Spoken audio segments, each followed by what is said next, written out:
No vídeo passado, eu falei de 4 documentos oficiais que ajudariam os professores a pensar em temas para a educação das relações étnico-raciais. No vídeo de hoje, eu vou trazer 5 dicas de como trazer esses temas para as aulas de ciências. Para quem não me conhece, eu sou Caio Fayad, seja muito bem-vindo a esse espaço.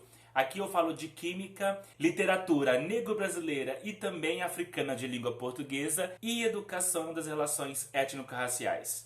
Eu trago tudo isso porque eu sou formado em Química e em Letras e eu faço doutorado em Ensino de Ciências na USP. Esses temas são os temas da minha pesquisa. Antes de começar a falar essas 5 dicas, eu gostaria de agradecer imensamente as pessoas que estão contribuindo para a manutenção desse canal a partir do apoio pelo apoia.c/CaioFayad e também pela chave Pix profcaiofayad@gmail.com. A colaboração de vocês é muito importante para que a gente consiga aqui manter este canal funcionando. Antes de começar este vídeo, eu queria dizer também para vocês que esse tema eu já tratei lá no meu Instagram, @CaioFayad. Se você não me segue no Instagram, corre lá para me seguir, porque lá eu sempre trago dicas mais pontuais em relação a esse tema. Indo então para o tema do vídeo, que são dicas de como abordar questões étnico-raciais no de ciências, eu preciso dizer para vocês que essas dicas não foram criadas por mim, elas vieram de um artigo produzido pelo professor da UFSCar Douglas Verranja e pela professora também da UFSCar Petronília Silva, produzido lá em 2010 e publicado na revista Educação em Pesquisa. Na descrição eu vou deixar o link desse artigo para que vocês possam conhecer esses temas com maior profundidade. O que eu vou fazer aqui, gente, é dizer quais são esses temas e também dar uma pincelada, uma dica sobre como tratar cada um desses temas, ok? É importante pensar também que a educação das relações étnico-raciais, elas não devem nem podem ficar centradas no 20 de novembro, que é o Dia da Consciência Negra. Ela precisa ser permeada por todo o ano letivo. Então essas 5 dicas daqui,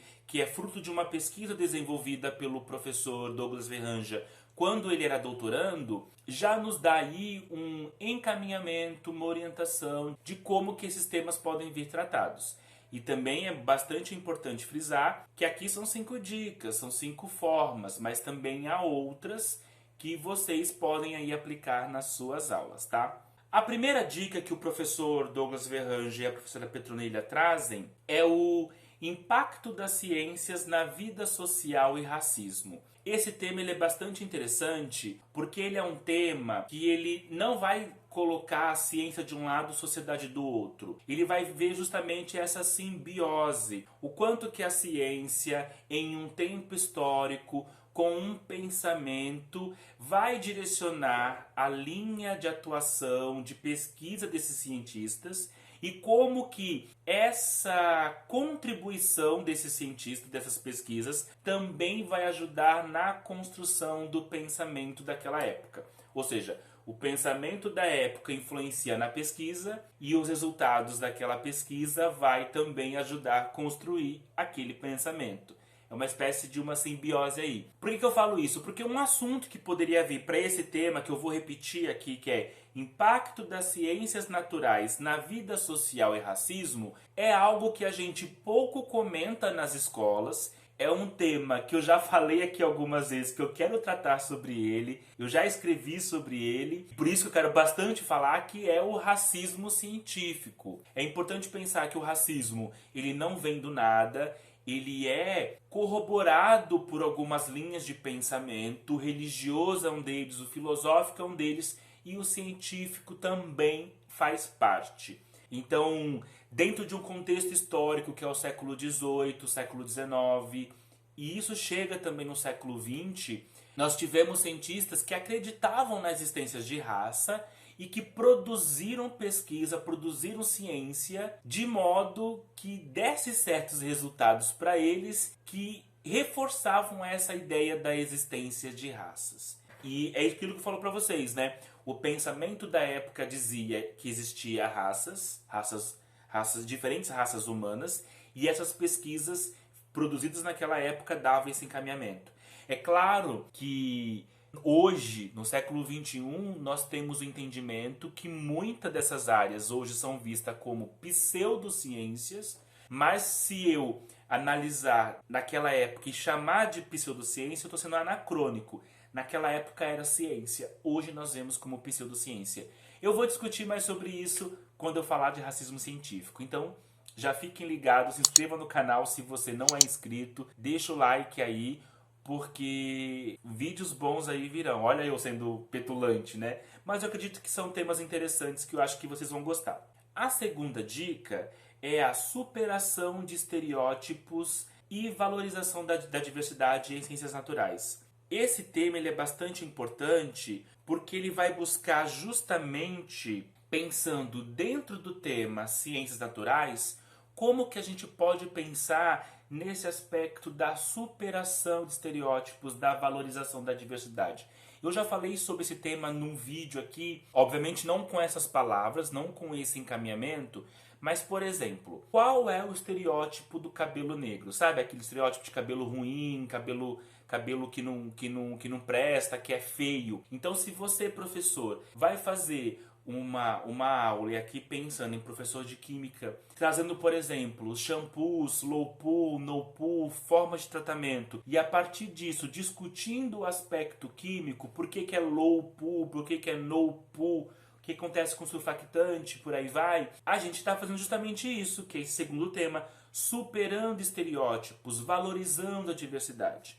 O terceiro tema, que ele é bastante interessante, que é África e seus descendentes e o desenvolvimento científico mundial. Quando a gente fala em racismo científico, é bastante importante pensar que durante o século XX, 1900 e alguma coisinha ali, no Brasil isso foi bastante forte. Em 1930, nós tivemos a eugenia bastante forte dentro de políticas públicas do país. E nessa lógica, né, da eugênica, ela vai dizer, por exemplo, que as pessoas negras são inferiores não só fisicamente, mas intelectualmente, né? O epistemicídio, que é o nome que a Sueli Carneiro ela vai dar para esse movimento de desvalorização do conhecimento intelectual produzido por pessoas negras, ele é bastante forte e vigora até hoje. Então é importante pensar na construção da época que o racismo científico era bastante forte. Se as pessoas negras não eram vistas como seres humanos e os seres humanos produzem ciência,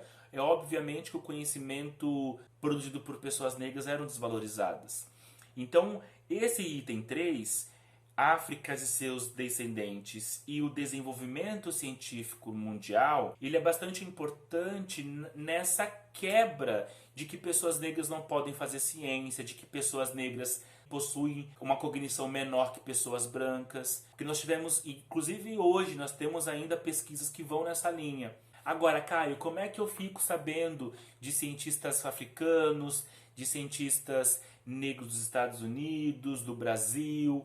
Aqui eu vou deixar uma dica que no meu próximo vídeo eu vou trazer indicações de livros. E aí lá eu vou falar de um livro que dá pra gente... Vou falar de 2 livros, na verdade. Dá pra gente pensar nesse tema de conhecer cientistas negros, seja brasileiros ou estrangeiros, pensar no tema de pesquisa e a partir dele lançar para nossa sala de aula. A quarta dica, que é ciências, mídia e relações étnico-raciais, essa dica, né, esse caminho para trabalhar a educação das relações étnico-raciais no ensino de ciências, esteve muito em voga neste momento. Nós estamos no momento pandêmico da Covid-19 e os jornais trouxeram esses dados, mas sabe assim, falei e saí correndo? Porque eles falaram no momento e depois pararam de falar.